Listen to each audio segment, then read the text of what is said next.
નમસ્તે વિદ્યાર્થી મિત્રો, હું જિગ્નેશ વાઘેલા. હું તમને એકાઉન્ટ પાર્ટ 1 ચેપ્ટર નંબર 10 કાચું સરવૈયું એનો અભ્યાસ કરાવી રહ્યો છું. જેમાં લાસ્ટ લેક્ચરની અંદર આપણે બે પ્રેક્ટિકલ દાખલાઓ જોયા હતા. ચાલો તો આજે એવા જ દાખલાઓનો અભ્યાસ કરીએ. ઉદાહરણ 4 પેજ નંબર 257. એમાં એવું કીધું છે કે ભાઈ ગાણિતિક દ્રષ્ટિએ સાચું છે. ગાણિતિક દ્રષ્ટિએ એટલે શું? બંને બાજુ સરવાળા સરખા. ગાણિતિક દ્રષ્ટિએ સાચું છે પણ નિયમની દ્રષ્ટિએ ખોટું છે, તો સુધારીને લખો. આપણે તો જેમ કાચું સરવૈયું બનાવીએ છીએ એમ જ બનાવવાનું. અંદર કાંઈ જોવાનું નહીં કે ભાઈ ગાણિતિક દ્રષ્ટિએ સાચું ખોટું એવું કાંઈ જોવાનું હોતું નથી. બરાબર છે? આપણે તો આપણી રીતે જેમ બનાવતો હોય એમ જ જોવાનું છે. તો એમાં લખ્યું છે ઉદાહરણ 4 માં, હિમાનીનું તારીખ 31/3/2016 ના રોજનું કાચું સરવૈયું નીચે પ્રમાણે આપવામાં આવેલ છે. ખાતાના નિયમોની દ્રષ્ટિએ આ કાચું સરવૈયું સાચું છે કે નહીં તે નક્કી કરો. જો ભૂલો હોય તો સુધારેલું કાચું સરવૈયું બનાવો. આપણે સુધારેલું કાચું સરવૈયું નહીં, આપણે તો બાકીઓ આપી હોય એના પરથી જ કાચું સરવૈયું ફરી બનાવવાનું છે. તો આજે આપણે શરૂઆત ખાતા સ્વરૂપના કાચા સરવૈયાથી કરીએ છીએ. જો આ દાખલો આપણે ખાતા સ્વરૂપથી શરૂ કરશું તો આની પછીનો દાખલો આપણે પત્રક સ્વરૂપથી બનાવીશું. બરાબર છે? તો હિમાનીનું 31/3/2016 ના રોજનું કાચું સરવૈયું તમને રકમમાં આપ્યું છે. તો એના પરથી મેં શ્રી હિમાનીનું તારીખ 31/3/2016 ના રોજનું કાચું સરવૈયું ઉધાર બાકી રકમ રૂપિયા, જમા બાકી રકમ રૂપિયા એમ ખાતા સ્વરૂપે દોર્યું છે. લગભગ એક ફૂટપટ્ટી જેટલું દોરવાનું રહેશે. તો તમે દોરી નાખો. તો હવે તમે દોરી નાખ્યું હશે. હવે આપણે અંદર કઈ જોવાનું નહીં કે ભાઈ ગાણિતિક દ્રષ્ટિએ સાચું છે કે ખોટું. આપણે તો અંદર જે આપ્યું છે એની કઈ બાકી આવે એ આપણને ખબર હોય એ રીતે લખતા જશું. તો કે સૌપ્રથમ આપ્યું છે ડાબી બાજુ ઉધાર બાકી અને જમણી બાજુ જમા બાકી, એટલે બાકીઓ એને ખોટી છે. આપણે ઉપરનું જોશું જ નહીં. બરાબર? આપણને ખબર છે કે પેલું આપ્યું વેપારીઓ એટલે લેણદાર, એની જમા બાકી જોઈએ એટલે સુધારવાનું કઈ પ્રશ્ન જ નથી. આપણે ફરીવાર લખી નાખો જમા બાકીમાં. ઓકે, તો સ્ટાર્ટ કરીએ. વેપારીઓ, લેણદાર, જમા બાકી. તો જમા બાકીમાં લખવાનું વેપારીઓ કૌંસમાં લેણદાર જમા બાકી કેટલું? 10,000. ઓકે, આગળની જે આંકડો આવે એ રીતે લખશું. આગળ દેવી ઊંડીઓ જમા બાકી, ત્યાં લખવાનું દેવી ઊંડીઓ જમા બાકી કેટલી? 9,000. દેવી ઊંડીઓ જમા બાકી 9,000. આગળ વ્યાજ મળ્યું, આવક છે. આવક છે એટલે જમા બાકી વ્યાજ મળ્યું, જમા બાકી વ્યાજ મળ્યું, જમા બાકી 6,000 રૂપિયા. આંકડાની જે આંકડો આવે તે રીતે લખશું. આગળ મળેલ વટાવ, આવક થઈ, જમા બાકી મળેલ વટાવ, મળેલ વટાવ, જમા બાકી 750 રૂપિયા. આગળ યંત્ર ઉધાર બાકી મિલકત કહેવાય. ઉધાર બાજુ યંત્ર ઉધાર બાકી 10,500. યંત્ર મિલકત કહેવાય. ઉધાર બાકી 10,500. માલનો સ્ટોક મિલકત કહેવાય. ઉધાર બાકી માલનો સ્ટોક, માલનો સ્ટોક કેટલો કીધો? તો કે ભાઈ 15,000. તો એ લખવાનું 15,000.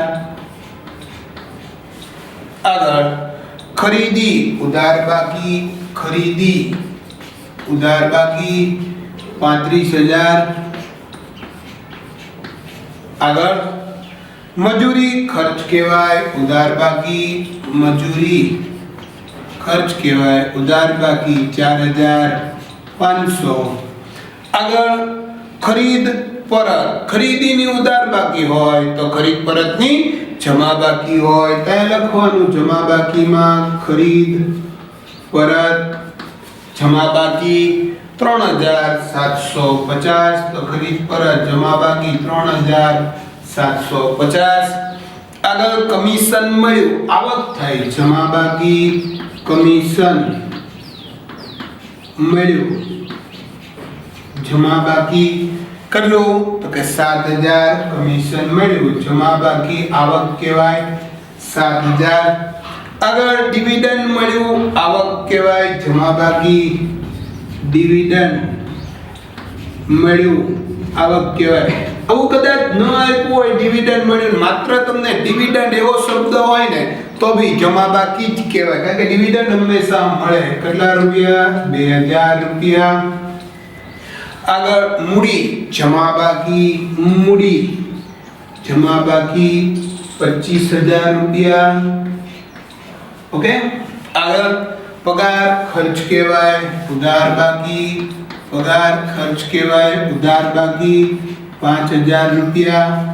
આગળ બેંક ઓવરડ્રાફ્ટ દેવું કહેવાય, જમા બાકી, બેંક ઓવરડ્રાફ્ટ, બેંક ઓવરડ્રાફ્ટ જમા બાકી 10000 રૂપિયા. આગળ ગ્રાહકો દેવાદારો ઉધાર બાકી, ગ્રાહકો કૌંસમાં દેવાદારો ઉધાર બાકી 20000 રૂપિયા. આગળ આપેલ વટાવ ખર્ચ કહેવાય, ઉધાર બાકી, આપેલ વટાવ ખર્ચ કહેવાય, ઉધાર બાકી 250. ઓકે, આ બાબત સમજાય. આ બધી બાબતો આપણે શરૂઆતના પહેલા લેક્ચરની અંદર જ શીખી ગયા હતા, બરાબર. વેચાણ જમા બાકી, વેચાણ જમા બાકી 30000 રૂપિયા. ઓકે. આગળ વેચાણ માલ પરત ઉધાર બાકી, વેચાણની જમા બાકી હોય તો વેચાણ પરતની ઉધાર બાકી 4250. વેચાણ પરત ઉધાર બાકી 4250. આગળ ચૂકવેલ ભાડું ખર્ચ કહેવાય, ઉધાર બાકી, ચૂકવેલ ભાડું ખર્ચ કહેવાય, ઉધાર બાકી કેટલું? 9000. ખાલી ભાડું કીધું હોત ને, ખાલી ભાડું તો બી ખર્ચ જ કહેવાય, પણ આમાં ચોખવટ કરી કે ભાઈ ચૂકવેલ ભાડું તો પણ ખર્ચ જ છે. પૂરું થઈ ગયું. હવે શું કરવાનો? તો કે ભાઈ સરવાળો દોર્યો, એમાં છેલ્લી લાઈનમાં લીટો માર દેવાનો, એક ઉપર બે નીચે, એક ઉપર બે નીચે. ઉધાર બાજુનો સરવાળો 10500 plus 15000 plus 35000 plus 4500 plus 5000 plus 20000 plus 250 plus 4250 plus 9000, 1,03,500, 1,03,500, 1,03,500. બંને બાજુના સરવાળા હંમેશા કેવા આવે? સરખા. હવે જમા બાજુનો સરવાળો કરી જોવાનો, ભાઈ 10000 વત્તા 9000 વત્તા 6000 વત્તા 750 વત્તા 3750 plus 7000 plus 2000 plus 25000 plus 10000 plus 30000 equal to 1,03,500. તો આ દાખલો સમજાઈ ગયો? તો આ કયા સ્વરૂપે થયો? ખાતા સ્વરૂપે. હવે નેક્સ્ટ એક્ઝામ્પલ ગણીએ છીએ આપણે પત્રક સ્વરૂપે તૈયાર કરશું. તો ચાલો એવા દાખલાનો અભ્યાસ કરીએ. ઉદાહરણ 5 પેજ નંબર 258. એમાં કીધું છે ગાણિતિક દ્રષ્ટિએ અને ખાતાના નિયમોની દ્રષ્ટિએ ખોટું કાઢે, બધું જ ખોટું છે મોસ્ટ ઓફલી, બરાબર. તો આપણે કઈ રીતે બનાવે એ જોવાનું, પણ આપણે એવું કઈ બહુ માર્કિંગ કરવાનું નથી. આપણે જે બાકી આપી હોય એ જ બાકીઓનો આપણને ખ્યાલ છે કે આની ઉધાર બાકી અને જમા બાકી એનો જ ઉપયોગ કરવાનો. આગલો દાખલો આપણે ખાતા સ્વરૂપે બનાવ્યો હતો, તો આ દાખલો મેં પત્રક સ્વરૂપે બનાવ્યો. તમે પણ પત્રક સ્વરૂપે બનાવી નાખો, લગભગ 1.5 પેજ જેવું જોશે. તો હવે તમે દોરી નાખ્યું હશે. તો કીધું છે શ્રી અતુલના તારીખ 31/3/2016 ના રોજના કાચા સરવૈયા અને બંને બાજુના સરવાળા સરખા થતા નથી. ભૂલો શોધી સુધારેલ કાચું સરવૈયું તૈયાર કર. આપણે એવું હેડિંગ બહુ જોવાનું નથી. આપણને પરીક્ષામાં સુધારેલ કાચું સરવૈયું બનાવો એવું નહીં પૂછે, પણ આપણને ભાગ્યો આપ્યું હોય એના પરથી કાચું સરવૈયું બનાવવાનું રહેશે. તો સૌપ્રથમ શરૂઆત કરીએ તો કે ભાઈ ઉધાર બાકીથી શરૂ કરો કે જમા બાકીથી શરૂ કરો, કોઈ પણ જગ્યાએથી શરૂ કરી શકાય. તો આજે આપણે જમા બાકીથી શરૂ કરીએ, બરાબર. એ સાચી છે કે ખોટી આપણે ગણશું ત્યારે જ ખ્યાલ આવશે. તો જમા બાકીથી શરૂઆત કરીએ તો કે ભાઈ વેચાણ જમા બાકી 3,75,000. તો અહીંયા આપણે લખીશું વેચાણ જમા બાકી 3,75,000. આગળ રોકાણો ઉધાર બાકી તો અહીં લખવાનું રોકાણો ઉધાર બાકી 15,000 બરાબર બોલો એ લખતા જજો આગળ વેચાણ માલ પરત તો કે વેચાણની જમા બાકી છે વેચાણ માલ પરતની ઉધાર બાકી વેચાણ માલ પરત 25,500 તો વેચાણ માલ પરત વેચાણ માલ પરત ઉધાર બાકી 25,500 આગળ મૂડી જમા બાકી તો એ લખવાનું મૂડી જમા બાકી 42,000 મૂડી જમા બાકી 42,000 આગળ લેણી ઊંડી ઉધાર બાકી 19,500 લેણી ઊંડી ઉધાર બાકી 19,500 આગળ દેવાદારો ઉધાર બાકી 75,000 દેવાદારો ઉધાર બાકી 75,000 આગળ મળેલ ભાડું આવક કહેવાય જમા બાકી 1,050 મળેલ ભાડું આવક કહેવાય જમા બાકી 1,050 મળેલ ભાડું આવક કહેવાય જમા બાકી 1,050 લોન પર વ્યાજ એ આપણું ખર્ચ કહેવાય તો ઉધાર બાકીમાં લખવાનું લોન પર વ્યાજ આપણો ખર્ચ છે ઉધાર બાકી લોન પર વ્યાજ ઉધાર બાકી 1,080 લોન પર વ્યાજ ખર્ચ છે ઉધાર બાકી 1,080 ઓકે આગળ મળેલ વટાવ આપણી આવક કહેવાય 2,250 જમા બાકી મળેલ વટાવ આવક છે જમા બાકી 2,250 આગળ આવક માલ ગાડા ભાડું આવક માલ ગાડા ભાડું આપણો ખર્ચ છે એટલે ઉધાર બાકી 10,500 આવક માલ ગાડા ભાડું ખર્ચ કહેવાય ઉધાર બાકી 10,500 આવક માલ ગાડા ભાડું ઉધાર બાકી 10,500 ઓકે હવે જમા બાકીઓ પૂરી થઈ ગઈ હવે ઉધાર બાકીઓમાં જોઈએ શરૂઆતનો સ્ટોક ઉધાર બાકી 22,500 લખવાનું શરૂઆતનો સ્ટોક ઉધાર બાકી શરૂઆતનો સ્ટોક ઉધાર બાકી 22,500 આગળ વાત કરીએ કાલખાદ અનામત કોઈ પણની પાછળ ફંડ ભંડોળ અનામત આવે તેની જમા બાકી હોય તો કાલખાદ અનામત જમા બાકી લખવાનું કાલખાદ અનામત જમા બાકી કેટલી કીધી જમા બાકી તો કે 2,400 કાલખાદ અનામત જમા બાકી 2,400 આગળ રોકાણોનું વ્યાજ આપણી આવક છે એટલે હંમેશા એની જમા બાકી હોય રોકાણોનું વ્યાજ 900 તો લખવાનું રોકાણોનું વ્યાજ આપણી આવક છે કેટલું લખીશું 900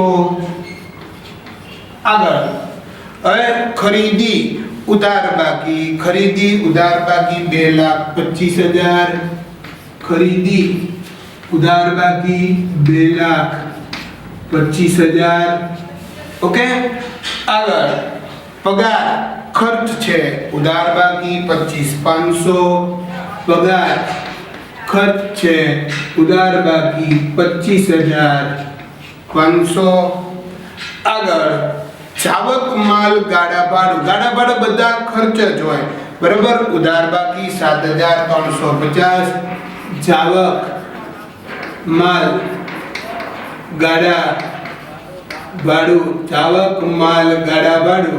ઉધાર બાકી 7,350 આગળ ખરીદ માલ પરત ખરીદીની ઉધાર બાકી તો ખરીદ પરતની જમા બાકી 13,050 તો ખરીદ માલ પરત જમા બાકી 13,050 50 ખરીદ માલ ભરાત જમા બાકી 13,050 મોટર કાર મિલકત કહેવાય ઉધાર બાકી તો લખવાનું મોટર કાર ઉધાર બાકી 24,000 મોટર કાર મિલકત કહેવાય ઉધાર બાકી 24,000 મજૂરી ખર્ચ કહેવાય ઉધાર બાકી મજૂરી ખર્ચ કહેવાય ઉધાર બાકી 6,750 આગળ તાર ટપાલ ખર્ચ કહેવાય ઉધાર બાકી તાર ટપાલ ખર્ચ કહેવાય ઉધાર બાકી તાર ટપાલમાં કેટલા લખીશું 600 રૂપિયા આગળ ઉપાડ ઉધાર બાકી 6,000 રૂપિયા ઉપાડ ઉધાર બાકી 6,000 રૂપિયા આગળ રોકડ સિલક ઉધાર બાકી મિલકત કહેવાય રોકડ સિલક ઉધાર બાકી કેટલું લખીશું 1,500 રોકડ સિલક મિલકત કહેવાય એટલે ઉધાર બાકી 1,500 રોકડ કે રોકડ સિલક કે બંનેનો અર્થ એક જ થાય દેવી હુંડી જમા બાકી દેવી હુંડી જમા બાકી 9,750 દેવી હુંડી જમા બાકી 9,750 બેંક ઓવરડ્રાફ્ટ દેવું કહેવાય જમા બાકી બેંક ઓવરડ્રાફ્ટ જમા બાકી 12,000 રૂપિયા બેંક ઓવરડ્રાફ્ટ દેવું કહેવાય જમા બાકી જવાબદારી છે એટલે જમા બાકી પરચુરણ ખર્ચ ઉધાર બાકી ખર્ચ બધા ઉધાર જ હોય પરચુરણ ખર્ચ ઉધાર બાકી પરચુરણ ખર્ચ ઉધાર બાકી 13,050 પરચુરણ ખર્ચ ઉધાર બાકી 13,050 લેણદારો જમા બાકી લેણદારો જમા બાકી લેણદારો કેટલા આપ્યા 45,000 તો લેણદારો જમા બાકી 45,000 રૂપિયા આગળ વાત કરીએ શું આવ્યું ખાલખાત 1950 ખાલખાત ધંધાનું નુકસાન છે ખાલખાત ધંધાનું નુકસાન છે અને નુકસાનની હંમેશા કેવી બાકી હોય ઉધાર બાકી ખાલખાત 1,950 ખાલખાત ઉધારમાં 1,950 આગળ વીમા પ્રીમિયમ ધંધાનો ખર્ચ છે એટલે ઉધાર બાકી વીમા પ્રીમિયમ ધંધાનો ખર્ચ છે એટલે વીમા પ્રીમિયમ કેટલું લખીશું 6,120 ધંધાનો ખર્ચ છે એટલે ઉધાર બાકી 6,120 આગળ બેંક લોન આપણી જવાબદારી છે આપણું દેવું છે એટલે એની જમા બાકી હોય તો લખવાનું બેંક લોન જમા બાકી કેટલી લખીશું 36,000 બેંક લોન જમા બાકી 36,000 કારણ કે હંમેશા આપણે બેંક પાસેથી લોન લેવાની આપણે બેંક પાસેથી લોન લઈએ તો એ ભવિષ્યમાં આપણે ચૂકવવી જ પડે આપણી જવાબદારી છે માટે એની જમા બાકી આવે જાહેરાત ખર્ચ ખર્ચની હંમેશા ઉધાર બાકી હોય જાહેરાત ખર્ચ ઉધાર બાકી 7,500 જાહેરાત ખર્ચ ઉધાર બાકી 7,500 આગળ જમીન મકાન 45,000 મિલકત છે જમીન મકાન મિલકત છે ઉધાર બાકી 45,000 જમીન મકાન મિલકત છે અને ઉધાર બાકી 45,000 પૂરું થઈ ગયું હવે શું કરવાનો તો કે ભાઈ સરવાળો કરવાનો તો ઉધાર બાજુનો સરવાળો પહેલા કરો જમા બાજુનો તો આ વખતે આપણે ટ્રાય કરીએ જમા બાજુનો સરવાળો કરીએ તો કેલ્ક્યુલેટરમાં 3,75,000 વત્તા 42,000 વત્તા 1,050 plus 2,250 plus 2,400 plus 900 plus 13,050 plus 9,750 plus 12,000 plus 45,000 plus 36,000 કેટલું આવે છે તો કે 5,39,400 છેલ્લી લાઈનમાં સરવાળો કરવાનો ઉપર એક લાઈન નીચે બે લાઈન તો જમા બાજુનો સરવાળો 5,39,400 400 બરાબર છે 5,39,400. હવે આ જ સરવાળો ઉધાર બાજુ કરવાનો તો ઉધાર બાજુનો સરવાળો તો કેટલો જ આવશે 5,39,400 જ આવશે. પણ આપણે પ્રેક્ટિકલ જોઈએ કે ભાઈ કેટલો આવે છે તો ઉધાર બાજુનો સરવાળો 15,000 plus 25,500 plus 19,500 plus 75,000 plus 1,080 plus 10,500 plus 22,500 plus 2,25,000 plus 25,500 plus 7,350 plus 24,000 plus 6,750 plus 600 plus 6,000 plus 1,500 plus 13,050 plus 1,950 plus 6,120 plus 7,500 plus 45,000 કેટલું આવ્યું 5,39,400. તો આ દાખલો તમને સમજાઈ ગયો હશે બરાબર. તો હવે આવા જ નેક્સ્ટ એક્ઝામ્પલ માટે ફરીથી મળીશું નવા લેક્ચરમાં અને આજનો લેક્ચર પણ આપણે પૂર્ણ કર્યો. Thank you very much.